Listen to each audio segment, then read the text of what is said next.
Hi everyone, তোমাদের জন্য নিয়ে আসলাম আরেকটা নতুন ভিডিও। যেহেতু আজকে ক্রিসমাস ট্রি, তাই ক্রিসমাস ট্রি না বানাইলেই নয়। আর ক্রিসমাস ট্রি কিন্তু একদম বানানো সহজ। প্রথমে বানানোর জন্য লাগবে গাজরটা আমি গোল করে কেটে নিয়ে এখানে স্টার শেপ করে কেটে নিচ্ছি। আর এটা কিন্তু তোমরা দেখলেই বুঝতে পারবা কিভাবে স্টারটা তৈরি করেছি। আমারটা বেশি ভালো হয়নি, তোমরা চাইলে আরও সুন্দর করে এই স্টার শেপটা তৈরি করে নিতে পারো। আর ক্রিসমাস ডেতে কিন্তু অনেক স্পেশাল, তোমরা কিন্তু বাচ্চাদের চাইলে এরকম ক্রিসমাস ডে বানিয়ে খুবই অবাক করে দিতে পারো। তারপর স্টারগুলো বানানো হয়ে গেলে আমি এখানে একটা শসা নিয়েছি, শসাটাকে একটা কাটার দিয়ে পাতলা করে কেটে নিব। এরকম সুন্দর সুন্দর প্লেট ডেকোরেশনের জন্য কিন্তু তোমরা ইউটিউবে আমার পেজটি সাবস্ক্রাইব করে রাখতে পারো। আর ফেসবুকে অবশ্যই সবাই একটি ফলো এবং লাইক দিয়ে দেবা।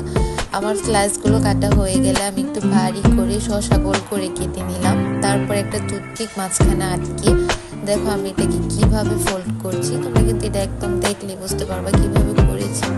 এভাবে ফোল্ড করে যখন টুথপিকটা একদম ওভার হয়ে যাবে তখন উপরে যে স্টারটা তৈরি করে রেখেছিলাম ওইটা খুব সুন্দরভাবে বসিয়ে দিলেই কিন্তু তৈরি হয়ে যাবে। আর আমার ক্রিসমাস ট্রি তোমাদের কেমন লাগলো সবই কিন্তু কমেন্টে জানাতে ভুলবা না। একইভাবে আমি আরেকটাও তৈরি করে নিচ্ছিলাম। আর ফার্স্ট টাইম বানাচ্ছিলাম, একটু কনফিউজড হচ্ছিল, বারবার খুলছিলাম আর বারবার সেট করছিলাম। তারপর আমি যেমন বানিয়েছি সেমন আমার কাছে কিন্তু খুবই ভালো লেগেছে।